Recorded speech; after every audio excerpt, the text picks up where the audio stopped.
Olá, alunos, tudo bem? Sejam bem-vindos. Galera, nossa aula de História da semana, a gente vai falar um pouquinho sobre a conquista da cidadania no Brasil. E vocês vão descobrir que a história da cidadania brasileira ela é marcada pela exclusão de vários grupos sociais, como as mulheres, as populações negra e indígena. Antes, esses grupos eles não tinham acesso a direitos civis, sociais e políticos. Eles eram excluídos desses direitos no Brasil. E a gente vai falar um pouquinho sobre essas conquistas que o povo teve no decorrer da história, as conquistas que eles tiveram no decorrer da história no Brasil. Então, na página 16 da apostila, começa assim, ó. A conquista da cidadania no Brasil. Atualmente, a Constituição Federal de 1988, que eu já anexei na plataforma em algumas aulas para vocês conhecerem, que é a que a gente usa até hoje, ela estabelece que todos são iguais perante a lei. Contudo, no passado, não era assim, pois muitas pessoas eram excluídas da cidadania no Brasil. Essas pessoas precisaram lutar muito para conquistá-la. Conheça alguns desses momentos históricos. E essas pessoas que eu falo eram as mulheres, os negros, indígenas. Então a gente vai falar aqui um pouquinho, ó, sobre a conquista do voto feminino. Deixa eu falar um pouquinho para vocês sobre isso aqui, gente. Olha só, a luta pela emancipação feminina. Eu posso falar para vocês, olha só.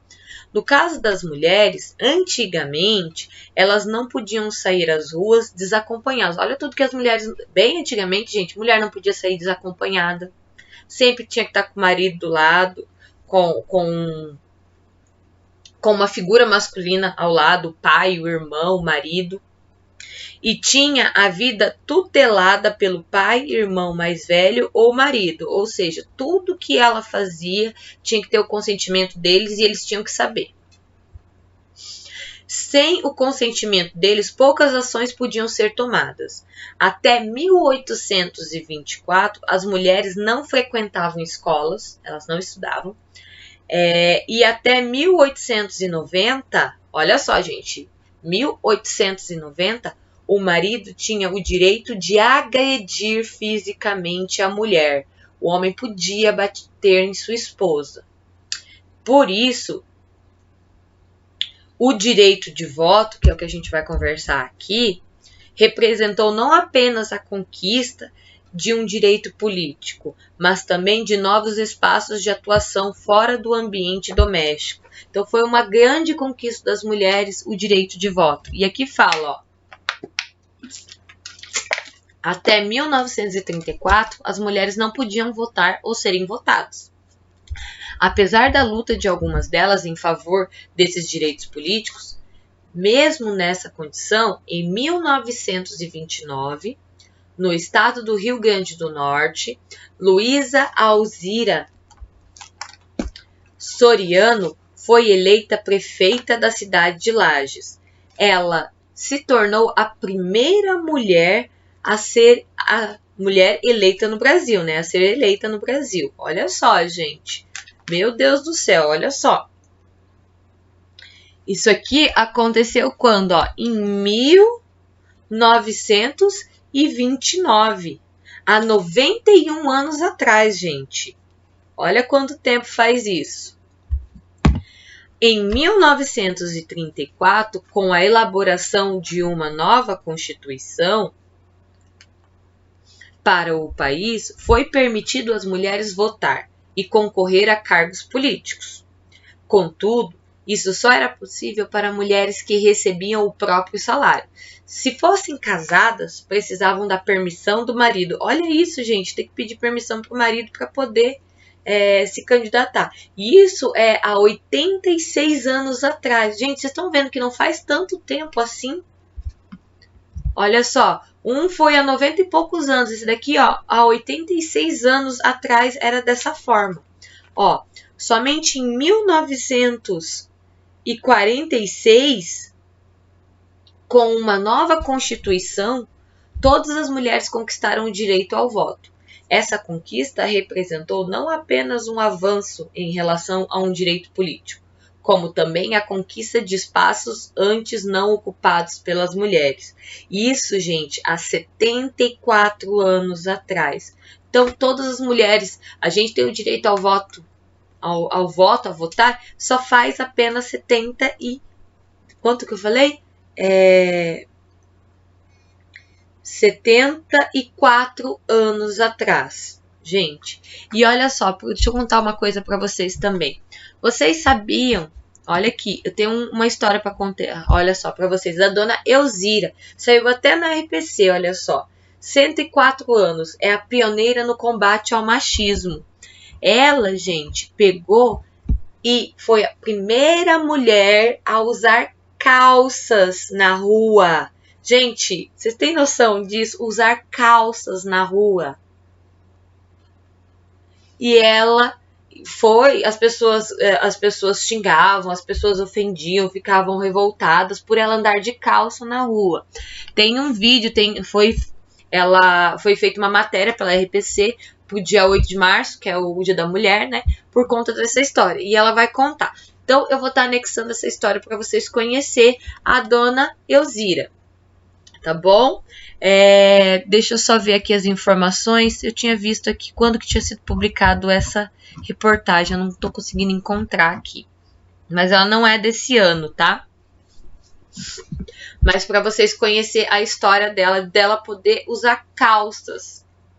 Gente, não faz tanto tempo. Existem famílias há uns 30 anos atrás, de 30, 40 anos atrás, que o avô, o pai, não deixava as filhas usarem calça. Não pode, mulher não usa calça. Imagina, não faz muito tempo isso, tá? Então, eu vou estar anexando essa história da dona Elzira para vocês conhecerem. Continuando aqui, gente, agora vamos falar sobre os direitos dos trabalhadores. Olha aqui, antigamente no Brasil, as leis prejudicavam os trabalhadores com prisões e expulsões.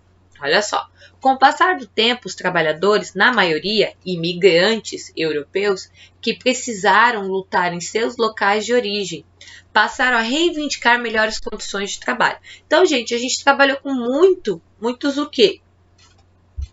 Olha aqui, muitos imigrantes que vieram da Itália, vieram do Japão, da Alemanha, de Portugal também, que vieram trabalhar aqui no Brasil. E, tipo assim, eles já lutaram da onde eles vieram, do país de origem. Aí, quando chegando aqui, eles lutaram também pelos direitos, né? Melhores condições de trabalho. Eles recebiam muito pouco e as condições onde eles trabalhavam eram péssimas. Passaram a reivindicar melhores condições de trabalho. Muitas greves ocorreram nesse período. A maior delas foi a de 1917. Em São Paulo, milhares de trabalhadores, o que eles fizeram? Pararam de trabalhar por 35 dias, eles fizeram greve, né? Reivindicaram um aumento de salário, jornada de 8 horas e o que mais? Fim do trabalho noturno para mulheres e crianças e direito de se organizarem. Olha só, os donos das fábricas aceitaram aumentar o salário dos operários. Olha o que eles fizeram. A partir de 1930, foram criadas diversas leis favorecendo os trabalhadores brasileiros. Em 1943, essas leis foram reunidas na Consolidação das Leis do Trabalho, que permanece vigente no país, mas passou por várias modificações para se adequar às mudanças da sociedade. Então, olha só, gente, olha a nossa realidade, né, que aconteceu no nosso país. Ó, em 1917, ou seja, há 103 anos atrás, né, o que aconteceu? Houve a primeira greve, né, eles foram às ruas reivindicar os seus direitos. Aí depois, em 1930, foram criadas diversas leis. Primeiro de tudo, em 1917, eles conseguiram o aumento de salário. Em 1930, que foi há 90 anos atrás, foram criadas as leis para favorecer os trabalhadores brasileiros. E depois, 1943, surgiu as leis do trabalho, as leis dos trabalhadores, que é o que nos defende nos dias de hoje. Todos os que trabalham, que têm empregos, que têm carteira assinada, mas todo trabalhador, como também os chefes, né, ou quem é patrão e tudo mais, quem tem os seus funcionários e tudo, tem as leis para defender os direitos de todos. E isso, gente, em 1943 faz só 77 anos que a gente adquiriu essas leis, que a gente adquiriu todos esses direitos, e como fala aqui, no decorrer da história, né, foi passando, foi mudando também, foi sendo modificados para se adequar às mudanças da sociedade, né, para ajudar o povo brasileiro.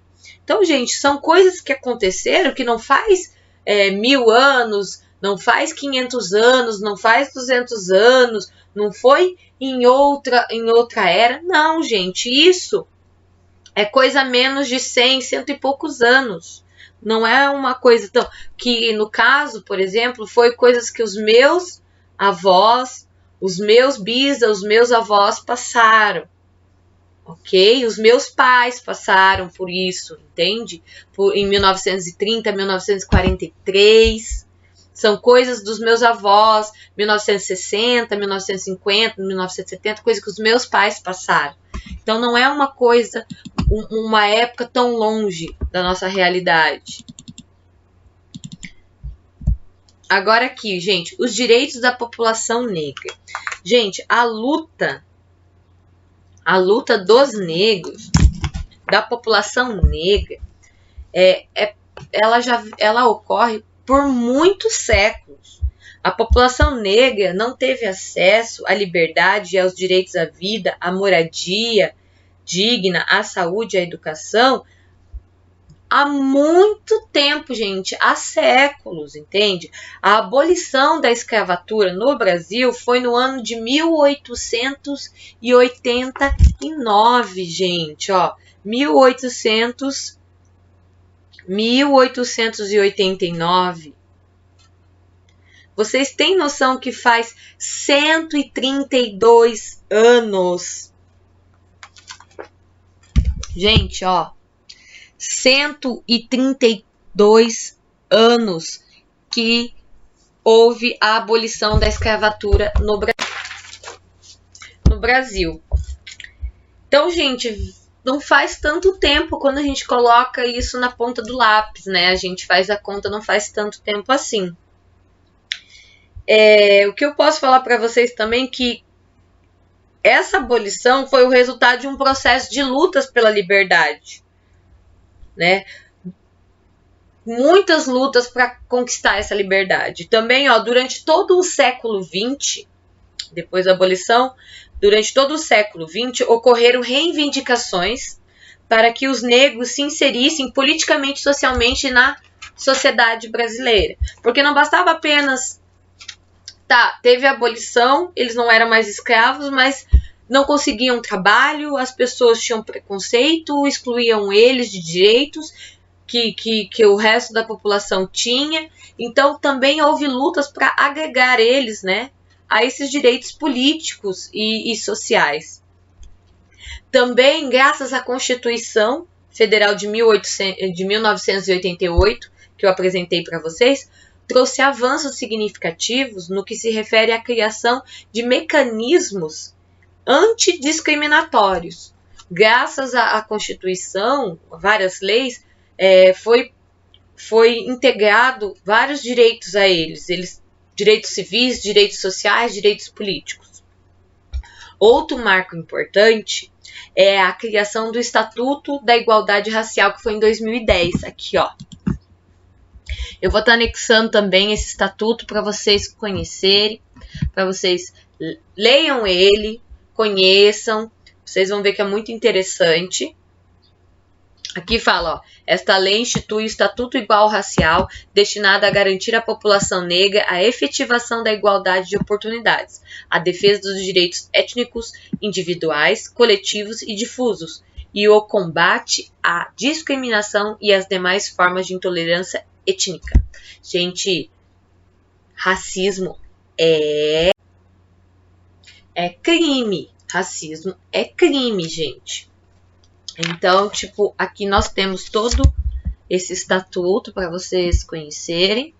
Aí, continuando aqui o que eu estava falando para vocês. Esse estatuto ele visa o acesso da população negra aos direitos sociais, políticos e civis, visto que essa parte da sociedade ainda sofre com a herança da escravidão. Então, até hoje, existe racismo, existe pessoas preconceituosas. A marca estrutural do país, né, carrega muito isso, essa herança da escravidão. Apesar das conquistas, a população negra ainda luta contra desigualdades sociais e discriminação racial. É bem triste. Aqui fala, olha só, gente, os direitos da população negra. Por 350 anos, a população negra foi escravizada no Brasil. E em 1888, no dia 13 de maio, conquistou a liberdade. Entretanto, esse foi o primeiro passo desse grupo para a cidadania, o qual passou a reivindicar direitos iguais e o fim da discriminação racial. Somente em 1989, com a elaboração de uma nova Constituição, a discriminação racial se tornou crime perante a lei. Mas isso não foi suficiente. Então, em 2010, foi elaborado o Estatuto da Igualdade Racial, que é um conjunto de regras e princípios que objetivam diminuir a discriminação e a desigualdade social. É bem complicado. Agora aqui, gente, luta pela volta da democracia. Gente, eu vou contar uma historinha para vocês. Olha só, em 1964 e 1985, a população brasileira vivenciou a chamada ditadura civil-militar. A gente viveu uma ditadura civil-militar. Durante esse período, diversos direitos dos brasileiros foram suspensos. Podemos citar, por exemplo, o fato de o presidente da República não ser mais eleito por meio de voto da população. O que vocês veem nos dias atuais, que os pais de vocês vão voltar para presidente, vão lá na urna e votam, não tinha isso nessa época. Sendo então escolhido por um conjunto de políticos. Um grupo de políticos se reunia e escolhia quem ia ser o presidente da República. A partir de 1983, vários protestos começaram a ser organizados em algumas cidades do Brasil e contaram com o apoio de muitos trabalhadores, estudantes, artistas e também políticos. Esses grupos queriam voltar a escolher diretamente o próximo presidente, e os protestos ficaram conhecidos como as diretas já. É um evento, né? É um acontecimento histórico no Brasil, e isso aqui não faz tanto tempo, tá, gente? Em 1983, faz apenas 37 anos que aconteceu isso. Um pouco mais do que a minha idade. A conquista do voto direto para presidente só ocorreria em 1989. No entanto, as diretas já foram muito importantes, porque contribuíram para que a população pudesse novamente exercer seu direito à liberdade de expressão e de participação política. Em 1988, com a nova Constituição, esses direitos e outros foram garantidos por lei, como o direito de as pessoas analfabetas votarem, o que até então era proibido. A luta pela restituição dos direitos civis e políticos, gente, a campanha pelas diretas já, foi um movimento, esse movimento aqui, foi um movimento que buscou retomar o direito político de a própria população eleger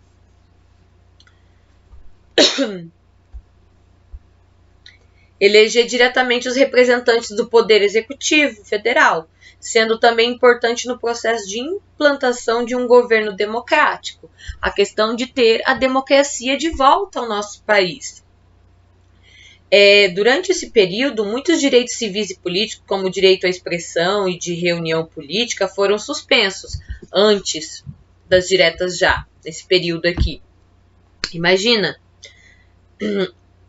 naquela época ocorriam inúmeras situações de violação de direitos humanos e por isso, entre outros motivos, muitas pessoas queriam que o país voltasse a ter um sistema democrático. O movimento das diretas já, que é esse movimento aqui, é um exemplo de manifestação popular e contribuiu para o fim do período militar. Graças a ela, muita coisa mudou. A Constituição Federal, que vocês conhecem de 1988, foi elaborada após o período da ditadura civil-militar e reestruturou o formato do Estado brasileiro. Muitos setores da sociedade civil se organizaram e levaram à Assembleia Constituinte demandas entendidas como fundamentais para garantir a democracia e evitar a volta de novos períodos ditatoriais.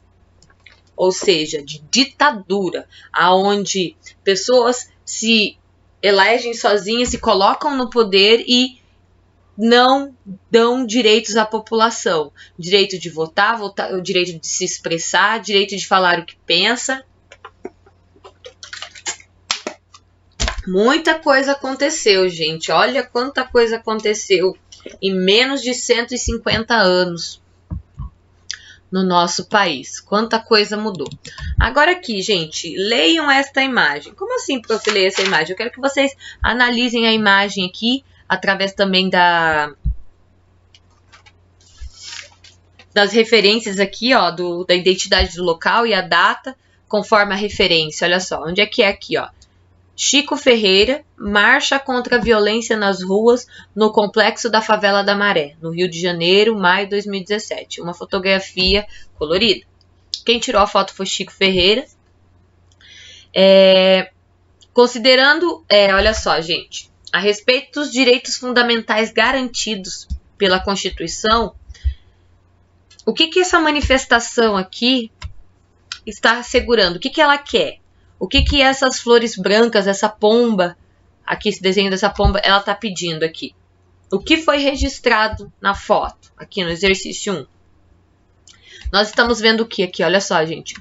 Crianças do Rio de Janeiro participando de uma manifestação pelo combate à violência. Quando a gente trabalha a pomba da paz, branco, a gente diz não à violência. Olha só, aqui no Rio de Janeiro são várias crianças usando branco, com pinturas no rosto.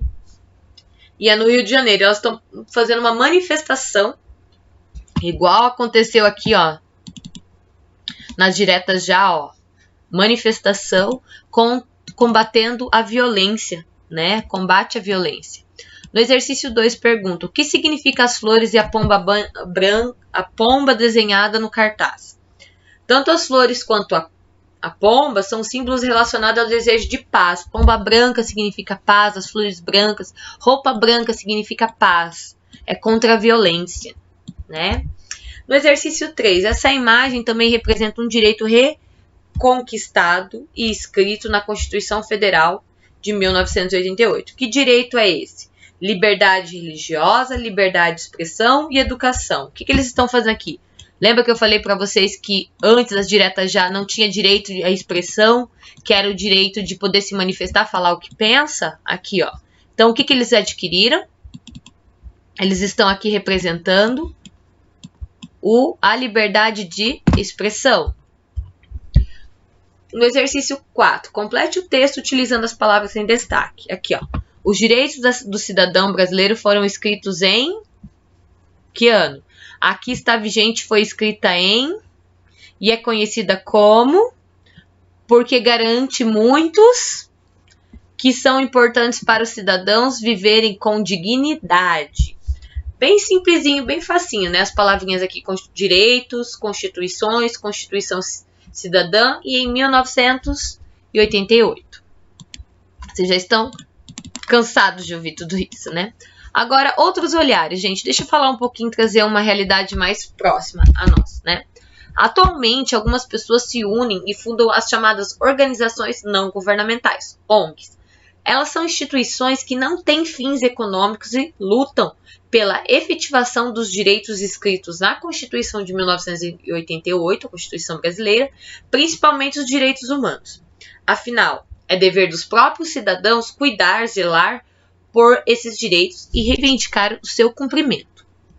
As ONGs podem atuar em diversas áreas, por exemplo, cultura, meio ambiente, proteção de animais, saúde, educação, emprego, treinamento, esportes, combate à fome e proteção de grupos sociais específicos, crianças, mulheres, idosos, etc.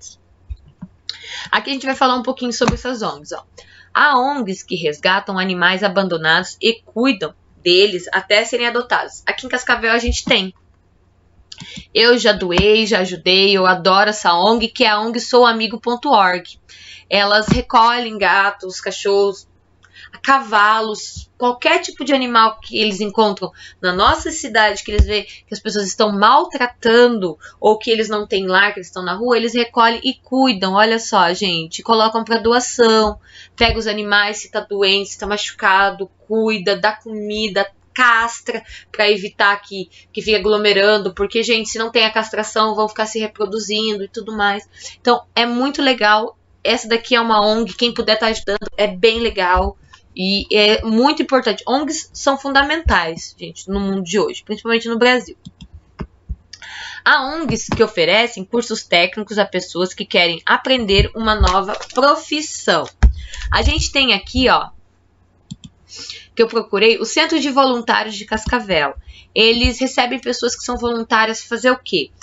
Ensinar alguma profissão, ler, fotografar, ensinar, tocar e cantar, ensinar as pessoas, as crianças, pessoas que precisam, né, a tocar e cantar, a fotografar, acompanhar ao médico, ensinar, contar histórias, promover atividades. É bem legal. Muitas pessoas são voluntárias e trabalham nesse centro de voluntários para ajudar quem precisa. Eu achei bem legal, ensinando várias coisas. Aqui também falo sobre as ONGs que oferecem aulas de teatro a crianças e adolescentes, especialmente áreas carentes das cidades. Eu achei o Recanto da Criança, aqui em Cascavel também, que é uma entidade filantrópica sem fins lucrativos, tem por finalidade atender crianças e adolescentes de 0 a 18 anos em período integral, conforme dispõe o artigo 92 do Estatuto da Criança e do Adolescente, respeitando a lei, cuidando do povo, olha só. Ajuda com várias coisas. Crianças acolhidas, serviço de acolhimento tem o objetivo de zelar pela integridade física, moral e emocional de crianças e adolescentes que temporariamente necessitam viver afastados de convivências de suas famílias. Oferece condições adequadas de habitabilidade, higiene, salubridade, segurança, oferece vestuário, alimentação. Gente, é muito bonito, é muito legal ver esses lugares, saber que na nossa cidade tem isso, e eu tô apresentando a vocês. Quem tiver possibilidade, se o pai e a mãe já conhecem, se o responsável já conhece, se vocês já viram, se vocês já ajudaram, é muito importante. É muito importante ajudar, gente. É fundamental, é muito bom. Agora eu sei, vamos lá, meus amores, que ser cidadão é ter direitos assegurados e respeitar as leis, além de participar da vida no país, colaborando para melhorá-lo. A gente tem que melhorar o nosso país. Os atuais direitos dos cidadãos foram conquistados no decorrer da história da humanidade. A Declaração Universal dos Direitos Humanos é uma grande conquista. Neste documento estão escritos os direitos fundamentais das pessoas. Eu apresentei para vocês lerem, para conhecer um pouco sobre a Declaração Universal dos Direitos Humanos. No Brasil, vários direitos importantes foram conquistados e estão escritos na Constituição Federal de 1988, que vocês também conheceram, como o direito à vida, à educação e à participação política de todos os indivíduos. A gente tem que conhecer o nosso país, a gente tem que participar. Tem que ajudar, tá bom? Gente, qualquer dúvida é só chamar a Prof. Tati. Eu vou estar anexando o vídeo da Dona Elzira. Aqui, ó. Ai, meu Deus, fugiu o nome, desculpa. O Estatuto da Igualdade Racial. Eu vou estar também falando um pouquinho sobre esses daqui. Esses daqui acho que eu não vou estar anexando, mas só para vocês conhecerem. Quem tiver mais interesse pode me procurar, que eu falo um pouquinho mais, tá bom? Beijo, meus amores. Tchau, tchau.